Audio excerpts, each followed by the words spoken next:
চেম evening বনাই আছোঁ।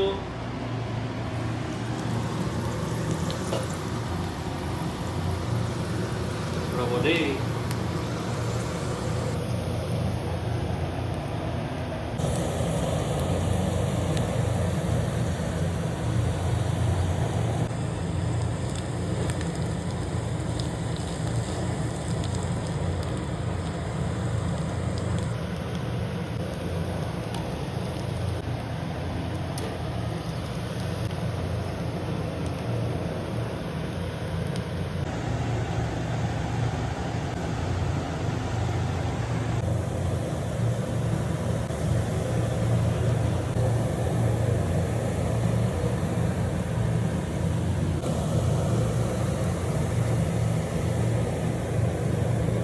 So guys, বনাই হৈ গ'ল পনীৰ বাটাৰ মছলা। So guys, বনাই হৈ গ'ল পনীৰ বাটাৰ মছলা। এয়া চাওক।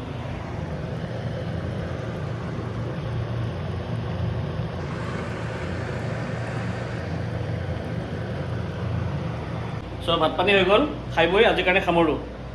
একদম গৰম দেখিছেনে, ঘাম ওলাই আছে। So guys, ভাতটো বনাইছিলোঁৱে এইবিলাক, লগতে আহি গ'ল কৰিছৰ পৰা ফিছ ফিংগাৰ, বৰ ফেভৰেট মোৰ। ৰ'ব খাই চাওঁ বহুত দিনৰ পিছত। বঢ়িয়া বনায়, আপোনালোকে কৰিছৰ পৰা খাব পাৰে, বঢ়িয়া বনায়। এতিয়া বঢ়িয়াকৈ খাওঁ, কাইলৈ লগ পাই আছোঁ দিয়ক, bye bye. Hello' guys, good morning. আজি ৰাতিপুৱা অকণমান জল্দি উঠিলোঁ। এই আপোনাৰ 7টামান বাজিছে। এই চাওক, ৰাতিপুৱা 7টা বাজিছে, কাৰণ আজি হৈ গ'ল আপোনাৰ অম্বুবাচী মেলা শেষ ৰাতিপুৱাই। আম্বতী চোৱা যোনটো লাগে আমাৰ মা কামাখ্যা মন্দিৰৰ পৰা, সেইটো ৰাতিপুৱা 3টা বজাতে শেষ হ'ল। সেইকাৰণে ঘৰ চৰবোৰ চাফা কৰোঁ, নহ'লে চোৱা লাগি থাকিব নহয়, ভাল কথা নহয়।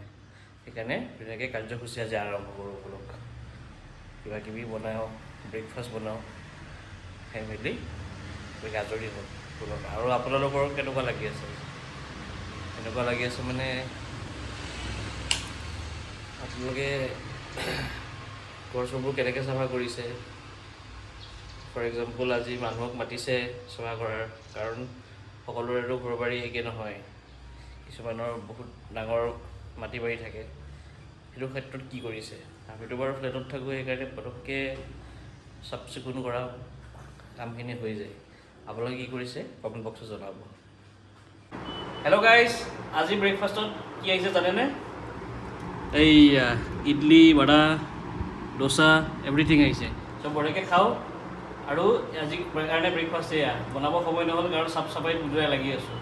চ' আপোনালোকে এনজয় কৰক, অলপ পিছাই থাকক।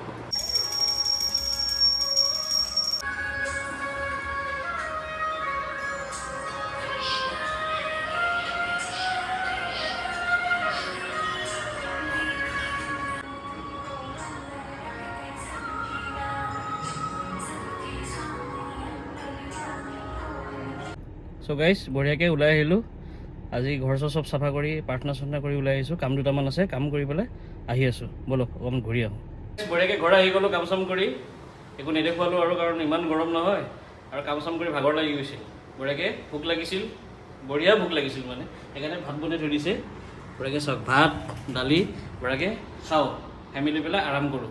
গাইজ, বঢ়িয়াকৈ ৰেষ্ট কৰিলোঁ, টোপনিৰ পৰা উঠিলোঁ। এতিয়া বাজিছে গধূলি 5:30 6টামান, কেইটা বাজিছে? 6টামান বাজিবলৈ হ'ল। বঢ়িয়াকৈ ফেভৰেট বস্তু অৰ্ডাৰ কৰিছোঁ আমাৰ KFCৰ পৰা, বাকেট এটা। ধুনীয়াকৈ চাহৰ লগত খাওঁ, ক'তনো ওলাই যাব, গৰম বহুত। চ' আহক, অহাৰ পাছত চাহ তাহ খাই মেলি অকণমান টিভি চিভি চাওঁ। এতিয়া উঠোগৈ বোলক। বঢ়িয়াকৈ চাহ বনাই আছোঁ গাইজ। KFCটো আহিয়ে পোৱা নাই, ইমান মানে ৰখি থাকিবলৈ বৰ বেয়া লাগে।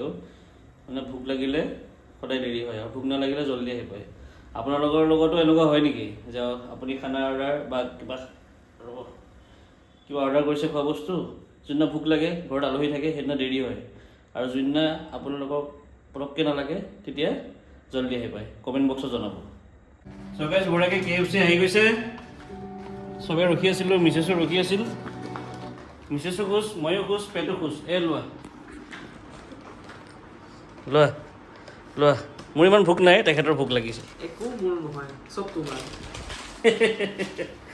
খাব দিয়ক একেলগে KFC চিকেন এফালে চাহ আৰু এইফালে মই বঢ়িয়াকৈ খাই বৈ লওঁ ৰ'ব তাৰপিছত আকৌ ওলাই যাম আৰু কিবা কিবি খাম আজি কাৰণ আজি ঘৰত বস্তু নাই চব বস্তু চেছ কৰি দিছোঁ অম্বুবাচী শেষ হৈ পেলাই চব উপলক্ষে চব চেছ কৰি দিছোঁ খানাও চাফা হৈ গৈছে ঘৰো চাফা হৈ গৈছে সেইকাৰণে আজি আমি গোটেই খায়েই থাকিম বঢ়িয়াকৈ চাই থাকক ভাল পাব চ' গাইছ ওলাই যাম বুলি ভাবিছিলোঁ কিন্তু নাযাওঁ একদম মানে KFC খাই মেলি পেলাই পেট ভৰ্তি হৈছে ৰাতি আকৌ ভাত খাব লাগিব তাৰপিছত বঢ়িয়াকৈ টোপনি মাৰিব লাগিব কাৰণ অহাকালিৰ পৰা এটা ভাল ছিৰিজ আৰম্ভ হ'ব আমি ঘৰত নাথাকোঁ আৰু এইকেইদিন বঢ়িয়াকৈ এটা জেগাত যাম বহুত মানুহ লগ পাম আপোনালোকে চায়ো ভাল পাব চ' ভিডিঅ'বিলাক চাই থাকিব এতিয়া বঢ়িয়াকৈ অকণমান টিভি চিভি চাওঁ তাৰপিছত ভাত পানী খাই শুওঁ ৰাতিপুৱাৰ পৰা অকণমান বেলেগ ব্লগ ষ্টাৰ্ট হ'বতো মানুহ বেছি থাকিলে মানে দেখুৱাবলৈও ভাল হয় আপোনালোকেও চাই ভাল পাব ঠিক আছে চ' গেছ কৰিব কোন মানে আমি ক'ত যাম এতিয়ালৈ সামৰিছোঁ আজিৰ কাৰণে বাই বাই নেক্সট ব্লগত লগ পাই আছোঁ লাইক শ্বেয়াৰ আৰু ছাবস্ক্ৰাইব কৰি দিব যদি চাই পেলাই ভাল পাইছে